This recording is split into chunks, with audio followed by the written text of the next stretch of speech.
Alright, we're filming here.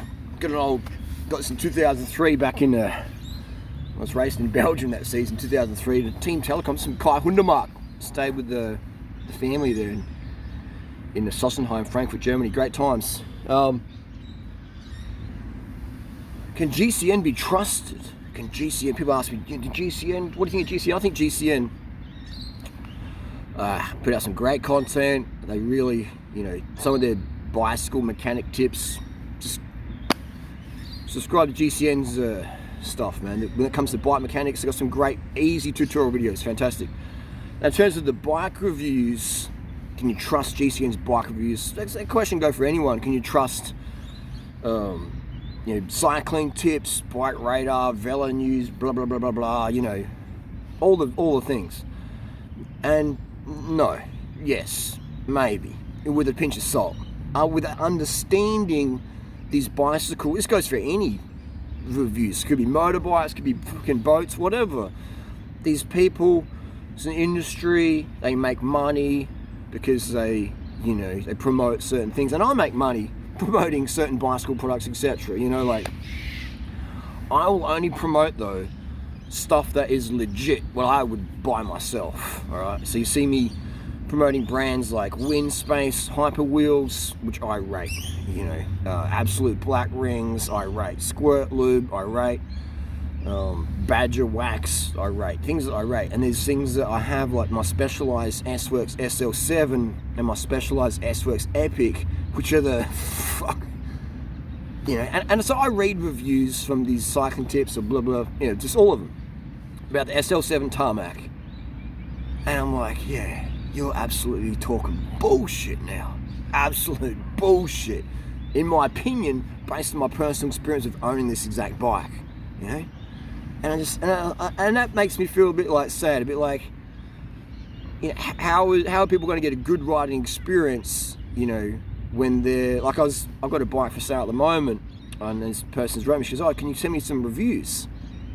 And I said, yeah, I can do that, but they're all going to be paid reviews. They're all going to be praising this bike, but test ride it. Test ride, then decide. Don't buy a bike based off reviews from paid, which I guess cancels me out, doesn't it? Because I'm paid to review stuff as well. But I'm unique in that I work for myself. I don't have an employer, unless you count Google. But in terms of, I don't have someone above me, saying Harley did blah blah blah blah. So I have the financial freedom as well. I don't have any kids. I've got no mortgage. Everything's all paid for. I've got money, more money than I need in my life. Crypto, blah blah blah. So when I say something's legit, it's not because I'm getting paid to say it, even though I might be getting paid to say it. So if I say something is legit, it's legit. Whether I'm getting paid or not, it's legit. I won't be bought out or promote the SL7 tarmac and say it's legit when it's shit. It is shit. It's the worst tarmac ever. It's great for just cruising around. You want to buy it for Instagram, kudos, new trendy thing, great for that. Performance, it's the worst tarmac ever. I prefer the 2003 tarmac than the latest SL7 S-Works, which I have two of them. Long story, but so that's when you see me put my name to something, it's legit, okay? And I've got so much experience. I've got more experience, or as much experience as the most experienced bike testers out there. But I have the freedom to say the actual truth of how this product actually works, okay? If it works, if it's shit or legit.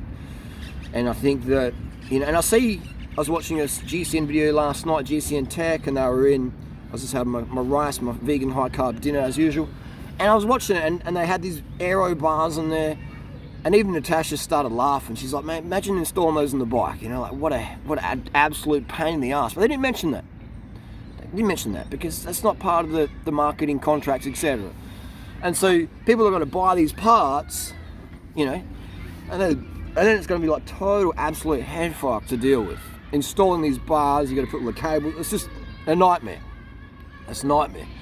It's like having a bunch of unruly kids coming at you when you're trying to make a video. So I'm talking to this tree here. But that's the deal, buyer beware. If you're going to be like, trusting of these mainstream. I remember when I got my Specialized Epic S-Works. Before I got it, I was like, I'll read some reviews, and I read some reviews, and this is the best Epic ever. It's the best. And I'm like, yeah, cool. I mean, I've had my Epics for 10 something years, I really rate it. So I got this new Epic, and riding back from the shop, the shock failed, and I was like, no way, you know. And then I got it fixed, and I'm like, what's going on here? It's super light, the handle's good downhill, but uphill it's just a total slug. Even just riding along, I was like, what's going on? I'm like having a bad day, and I'm like, no, I check my power on my other bikes, and I'm going good, but this bike isn't. But the review said this is an incredible Epic, you know. So I was like, you lying mofos, you know, you lying mofos, man. This is the crappiest Epic ever. The crappiest Tamiya ever, but they all just praise it.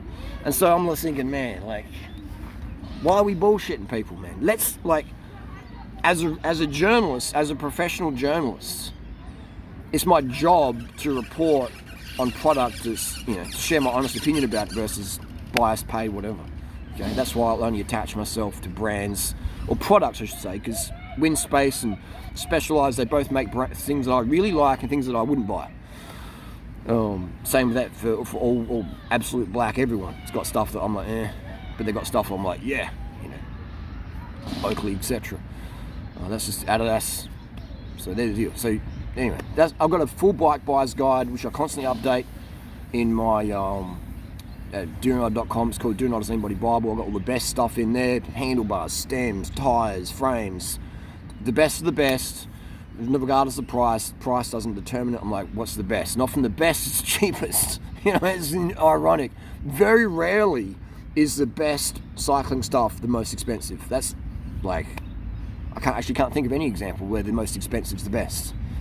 In 2021, that's not true at all. And in fact, often the most expensive bike shop today, the most expensive bike in the shop today in 2021 is probably going to be one of the worst ones, and it's going to be definitely worse than 10 years ago. Top end product in performance, maintenance, cost, weight, etc. That's the video. Don't trust what advertisers say, even though I'm an advertiser. It's like, you know, what can we say here? It's a funny one, isn't it? It's just, end of the day, don't bullshit people, all right? Would you bullshit your mom or your friend or whatever into buying something you knew was bullshit? No, you wouldn't. So treat everyone as if, you know, they're your family. We are just a big family. Let's stop bullshitting people. If the product's shit, let's just say, man, it's shit. And this is why engineers, you can do this, Hambini does a great job of it. Calling out the BS Peak Torque, Lucia Technic Rail in Australia here. There's plenty of YouTubers out there who call out the BS when they see it, all right? China Cycling, etc. So anyway, that's the video. GCN, fantastic tech tips on how to tune derailleurs, stuff like that. But bike reviews, understand these people. It's paid stuff. No, it's not paid stuff. It's not telling you the full story. That goes for cycling news, GCN, cycling tips, bike radar, enduro, pink bike, etc. All these just, you know, these reviewers, they're just like, you know. Anyway, that's the deal.